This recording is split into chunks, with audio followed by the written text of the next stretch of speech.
ઠંડીની સિઝનમાં આમળા ખૂબ જ અવેલેબલ હોય છે. આજે હું તમારી સાથે આમળાનો મુરબ્બો શેર કરી રહી છું. તો ખાંડ કે ગોળનો ઉપયોગ કર્યા વગર એકદમ જ્યુસી અને ચટપટો એવો આમળાનો મુરબ્બો રેડી થશે. તો એના માટે મેં અહીંયા 500 ગ્રામ જેટલા આમળા કડક અને લીલા હોય એવા ફ્રેશ લેવાના.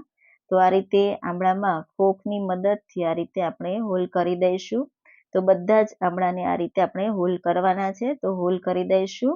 હવે મેં અહીંયા મિક્સિંગ જાર લીધો છે. 500 ગ્રામ જેટલી સાકર લીધી છે. ગળ્યું તમારા ઘરમાં જે રીતે ખવાતું હોય એ રીતે તમે વધુ ઓછી લઈ શકો છો. આ રીતે પાવડર રેડી કરી લીધો. હવે પાણી પહેલેથી જ ગરમ કરવા માટે મૂકી દીધું હતું. આમળા ઉમેરી દઈશું, ઢાંકીને બાફી લઈશું. તો લગભગ 8 થી 10 મિનિટ જેવું થયું, બફાઈ ગયા. હવે કડાઈમાં આપણે સાકરનો પાવડર ઉમેરી દઈશું અને બાફેલા આમળા ઉમેરી 2 ચમચી જેટલું પાણી ઉમેરી દઈશું અને મિક્સ કરી દઈશું. એકદમ હળવા હાથે મિક્સ થઈ જાય એટલે આપણે ઢાંકીને 7 થી 8 મિનિટ માટે થવા દઈશું.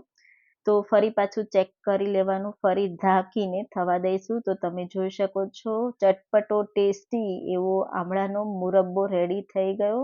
તો જરૂરથી ટ્રાય